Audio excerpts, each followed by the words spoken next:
Welcome to part 2 of Competency 3 quiz.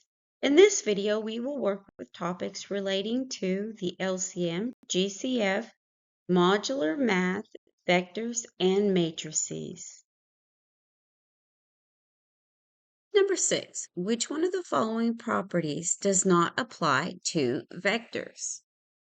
Okay, instead of trying to remember all the properties, let's use our calculator to help us out. Okay, all right, so the first one says A, commutative property for addition. So let's use our app. So push apps, arrow up until you see side tools. That's what we want. So push enter. Push enter again. Now, if for any reason your screen doesn't look like this, you don't have all the application, you can go to TI and download the software for your Connect, your TI Connect, so you can update your calculator. Okay. And you use the same cord that you use when you uh, charge your calculator. Okay. Great. So let's push number 4. We want the vector calculator. Okay. I have 3 vectors pre-entered. I have V1 and I push next. See the previous and next? Well, you're going to push zoom and trace to go back and forth. So there's V2, V3, and then go back 1, 2, 3. Okay, now V9 stores things for us. Okay, we're going to use it too. Notice I use zoom to go back. Now let's go to next, and we're back on V1. So what we're going to do is we're going to say V1 vector 1 plus vector 2. See what we get, and then we're going to flip things around using addition to see if we get the same thing. So how do we do this? Well, we're on V1. We need to push math. So push math. Now we're there. We're just saying, okay, I'm going to use some math operations, but I got to pick something first. So I'm going to pick V1. So push graph again to get pick. Okay. Now I'm going to add. That's y equals. But what this is giving me is vector 1 plus vector 1. So I push next to get vector 2.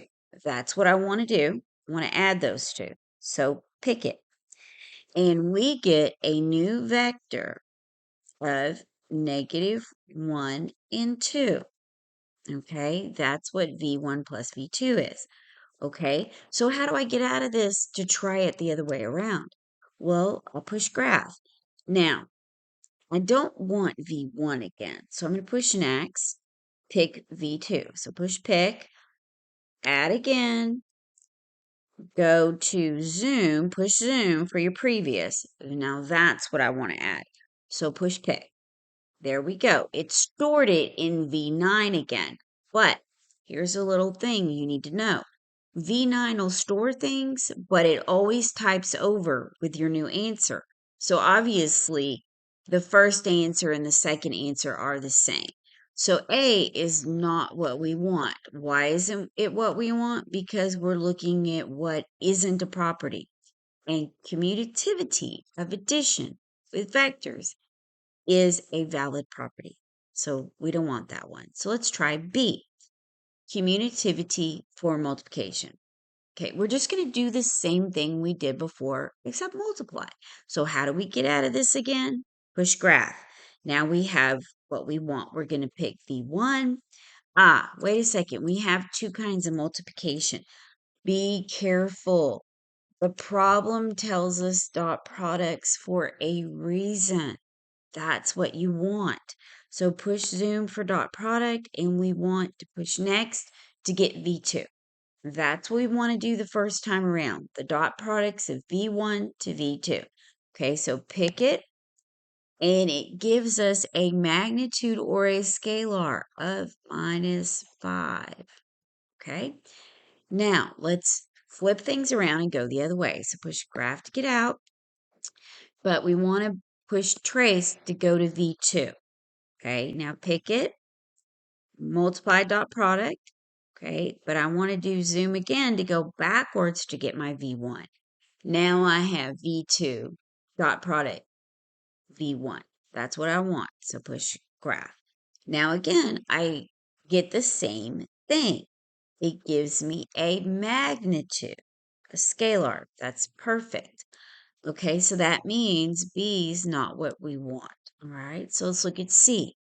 The associativity of addition. So really what are we going to do? First, we're going to do V1 plus V2 plus the V3. Oh, I've just put a 2 there. Let me do this correctly. I can do this better. All right, then plus the V2. Now, what am I going to get when I'm doing this? I'm going to end up taking V9 plus V3, okay? And then I'll have to shift my parentheses over and see what happens, okay, to see if this is valid. So let's go through the motions first. Now, wait a second. Isn't the parentheses of V1 plus V2 equal to A? Yes. So basically what we're doing is we're using A. See here, A is the -1, 2 vector. And we're going to multiply it to what I have pre-programmed in or pre-entered, okay? So let's back out and graph. And let me move over to that 3, okay? That's what I have in -10 and 1. Okay. Now I go zoom to go back. I need to, uh-oh, I need to put it back in. Notice our V9 is empty. It's empty because we had a scalar. Okay. And we're going to have to we'll have to just go back and discuss that in a second. Okay. So let's go back to 1. We want 1 plus 2. So pick it, push add, trace to get 2, pick it again. There you go.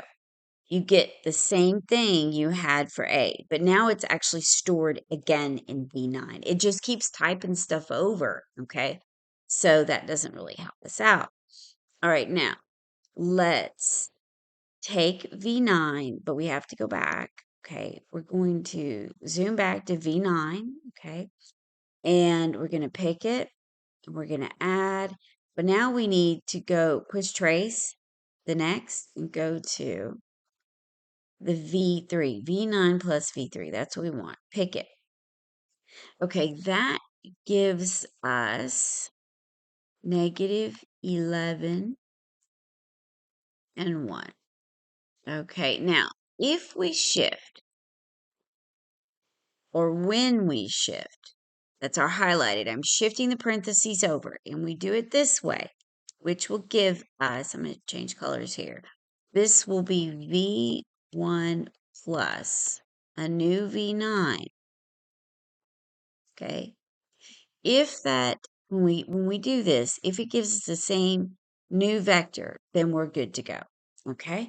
All right. So let's back out and go to V2, pick it and add, move over to V3. Now we have V2 plus V3, pick it.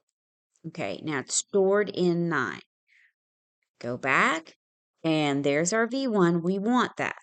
Okay. But now we need to push addition and we need to go back to our V9. Notice that's what we had before. So now we have the V1 plus V9. Let's pick it and see if it's the same. And yes, it is the same.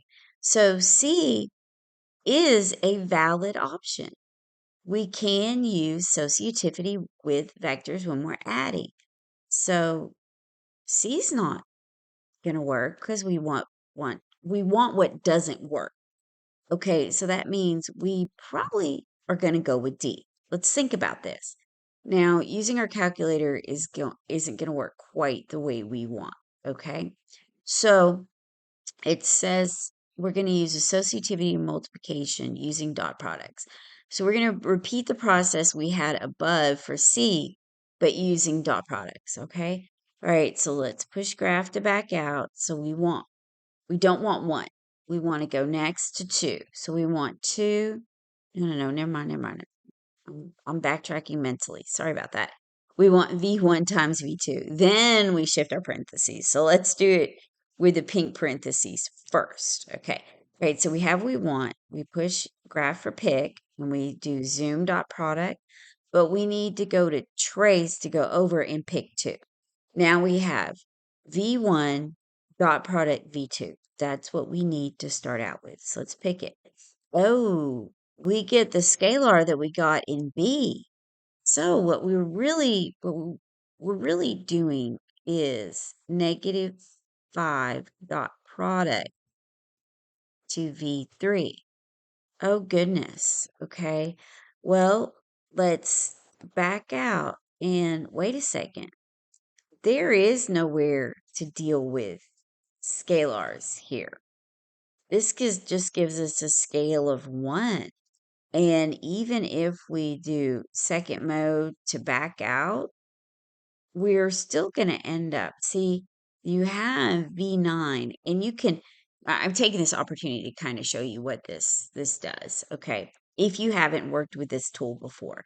Okay, I'm on V9. Everything is zeroed out and I can push y equals to start entering stuff, and my arrows don't work here, but I can push view 0, 0 and push graph to view something, and I can go back. Well, view. Well, oh no, never mind. Sorry. Now I'm on view. Now I can arrow. Notice what it does. What I'm doing is I'm moving around, but even though I can move around and I have something in V9, the reality is I don't have a scalar. See?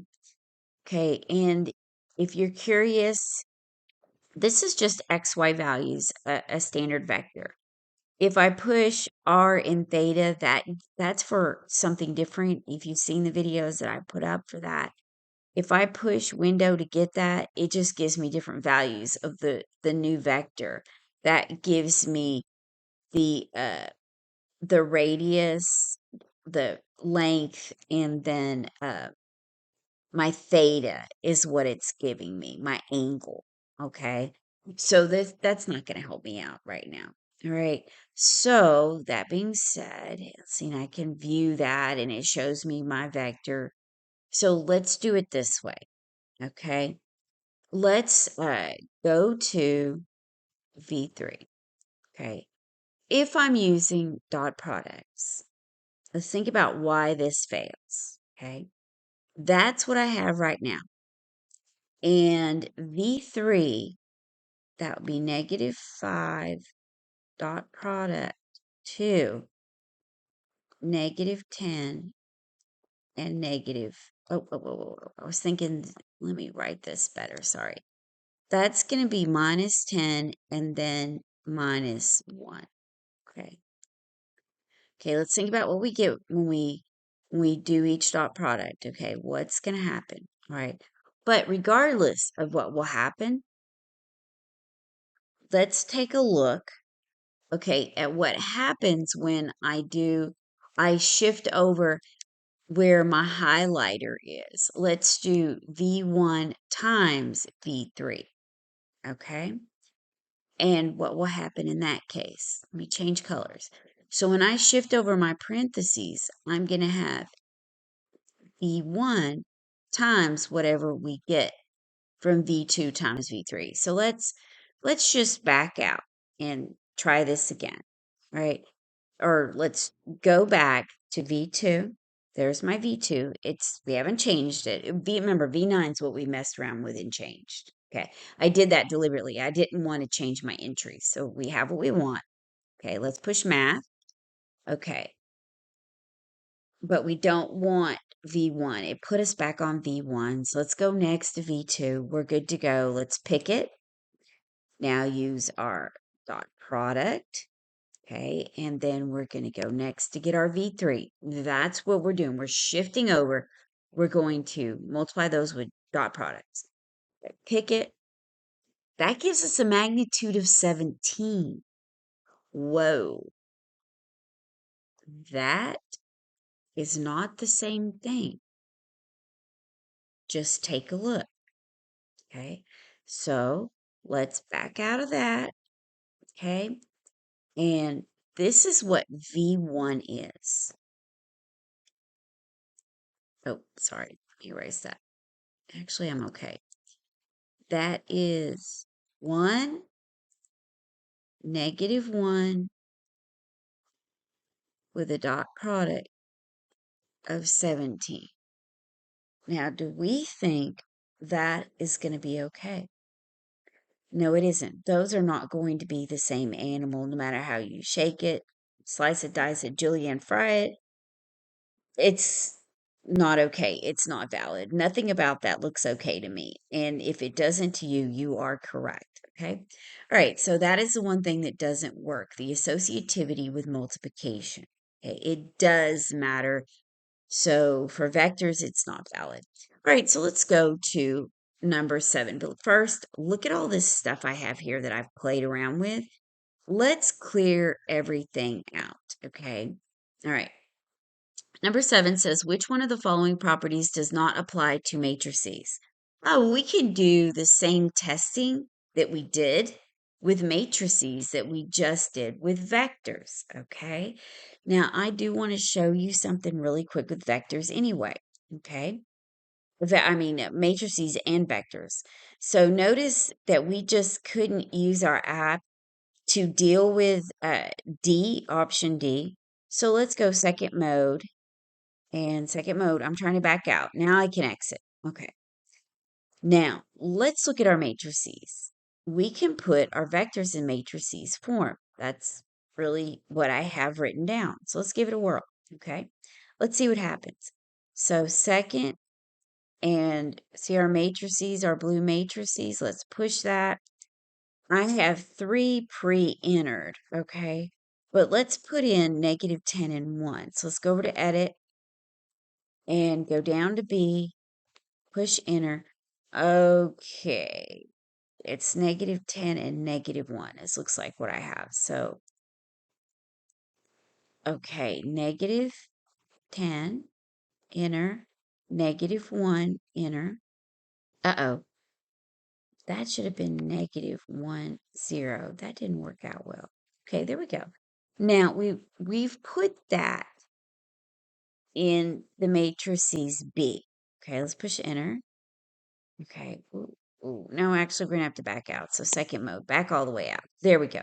So let's say -5, and we want to multiply that to, okay, this matrices B. So second matrices, and I just want to grab B. These are already edited. Grab it, and that's what it gives me, okay? But if you notice, even if you took 17 and put it with 1 and -1, that's not what you're going to get. I just wanted to show that to you, that to verify that there's no way it's going to happen, okay? But let me show you something anyway. Okay, well, let's grab B and then multiply to -5 and see if that even works, okay? So we know what works and doesn't work, okay? Or we could go ahead and, no, I'm trying to show you the commutativity of this with a scalar is what I'm trying to do. Okay. So we know what works and doesn't work. So second matrices. Okay. We want to start out with B. Okay. All right. So go down. I'm going to start out with B. That's number 2 times -5. Okay. I'm just doing the pink, right, to show you how it can flip around, right? Let's push enter. And it does work. So, in order for D to be valid, we would have had to have gotten the same values in the pink and the purple. Okay. Anyway, so now what works with matrices? Okay, now notice I just played around with the matrices, but my matrices was really a vector form. So we're going to use 2 by 2s to test this, okay? And we're just going to use, and I already know what doesn't work and what does work, okay? So let's look at the commutative property. All right, so let's go alpha matrices. But we don't have all this set up in 2 by 2s. A is a 2 by 2, so let's go to edit. Okay, and we don't want to deal with A. Let's go to B. Enter. Let's go over, arrow over, and make that a 2 by 2. And let's put in some easier numbers. Let's put in 1, enter, 2, enter, 3, and 4. Okay. All right, now let's go. We have to back out. Okay, second mode. And let's go look at what A was. So it's not the same. Let's double check it. So we have A. Oh, goodness. Sorry, we can't look at, now we can look at A. There's A right there. So that's A. It wasn't the same thing we had. 1, 2, 3, 4. Okay. So, but we can go ahead and use this to test. Our first one, we want addition. So we've entered A, or we can go back up and just grab A, grab it, push add, and go second matrices, and just grab B. There you go. Now, that's what we got. Now we want to flip things around. We want to do B plus A. So let's say second matrices. We wanted B plus A, right? So let's go down to B, okay? And then plus. And we can just go up and grab A again since it's not too far away. Okay, now we have a commutativity, okay? All right. And look, it does work.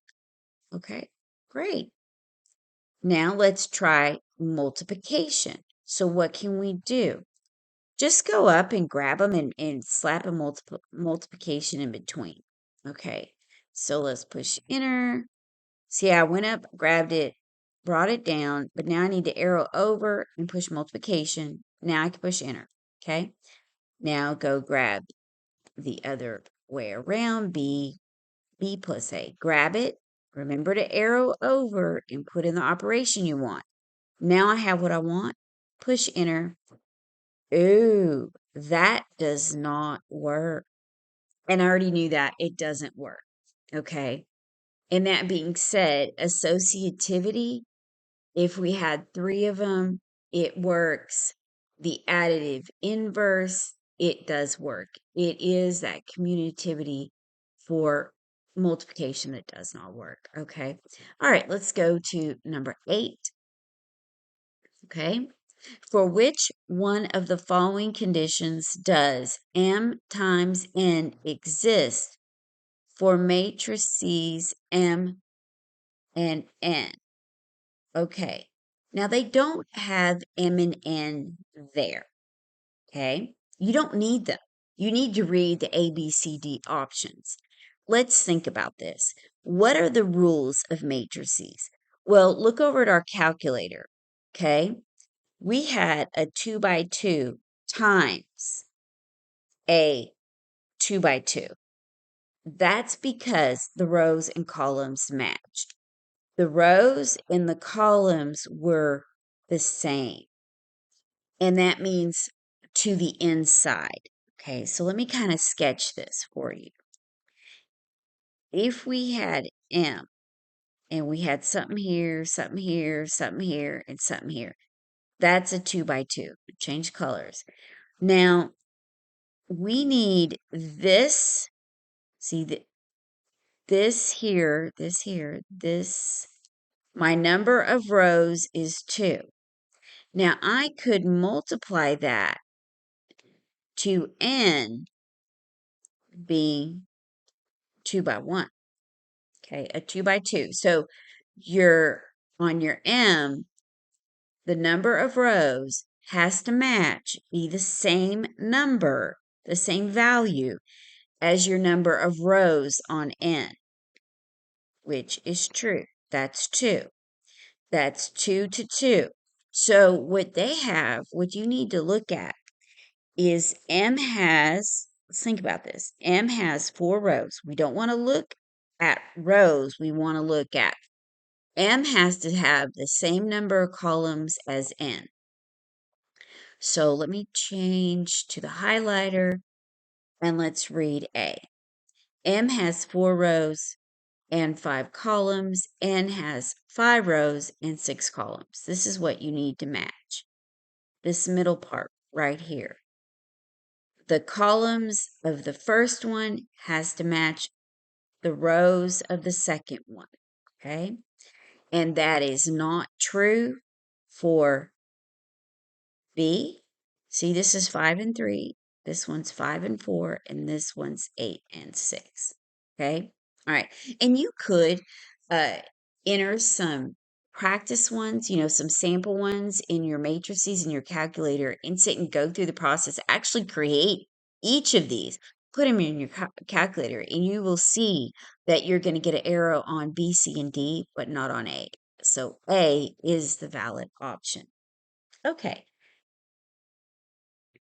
Number 9, if B equals 3, the matrices 3, -4, -6, 10, then which one of the following represents B inverse, the inverse of matrices B? Okay, well, we can just use our matrices to do that very quickly. So, second matrices, and let's go over to edit and down to B, and I should have that entered. Yes. Just verify I have 3, -4, -6, 10. Okay, great. So we know we can use it. So let's go second mode. That's good. It's been edited. So now we can say second matrices. Go down, grab B. So I'm going to push enter. And now the exact same button we use for matrices will give us the inverse. That's the x to the -1. Okay, now push enter. But it gives us decimals, and our options are all in fractions. That's fine, doesn't matter. Push math above where we were doing our matrices, and that gives us the highlighted fraction. That's what we want. That means turn everything into fractions. Okay, push enter. Enter again. Now we have a valid answer that we can look at. Okay, so looks like it's not A, not B. Yep, looks like C is the correct option. Okay, I really love those kind of questions. But unfortunately, on tests, unless they're high school tests, you usually don't get something that simple. Okay, well, let's look at A. I'm sorry, not A, number 10. Okay, if the multiplicative inverse of -10, the matrices, -10, 4, x, and 6, does not exist, what is the value of x? Well, this is a better question. It's not as straightforward. They're trying to test your knowledge of the determinant. It doesn't exist. The inverse doesn't exist. If the determinant of that, whatever this value is, makes the determinant equal 0. So the determinant of a matrices, let's call it A, cannot equal 0. Okay, that's what they're trying to test you on. So what do? Let's use what a determinant is, okay? Well, we cross multiply. We subtract our cross multiplying. Let me show you what I mean by that. This is what we're going to do. We're going to say -10 times 6 minus the 4 times x. See, we do it across. So this will be the first one that we do. And let me grab a different color, and then we go across. But we subtract those results, and they cannot equal 0. So we need to see what makes it equal 0. So we see what isn't valid. We're trying to find what's not valid again, okay? All right, so we can solve this by hand. Oh, no, we are not. We are going to use, I'm like, if I don't have to, I'm not going to on a test. Push math, arrow up. You have your numeric solver. Let's use it really quick. And especially since we only have one variable, the numeric solver can be utilized when you have one variable, and we only have X. We don't have Y or Z or anything else, okay? Or let's say you just had A. As long as it doesn't matter what the variable is, you can just type in X for it, okay? As long as there's just one of them, okay? So let's push enter. Okay, so in the first one, let's clear out the box. And that's everything over here on the left. Let's type it all in. So parentheses, exactly the way it is. Whatever you end up with, type that in. Don't try to do anything in your head during a test. Minus 4x. Okay, now that's all valid. Yes, that's exactly what I have written down. Now go down to the next box, clear it out because you just want to type 0. Okay, now I'm going to push OK to enter it. And I have to put, well, which is graph. Then I have to push graph again to solve it. And that's negative 15. And that is the correct answer. Okay. That wasn't nearly as bad as trying to deal with the properties. All right. This is the last question in this video. I hope it helped. And I wanted to really say thank you very much for watching, liking, sharing, and subscribing. You guys are the best. Happy testing, guys.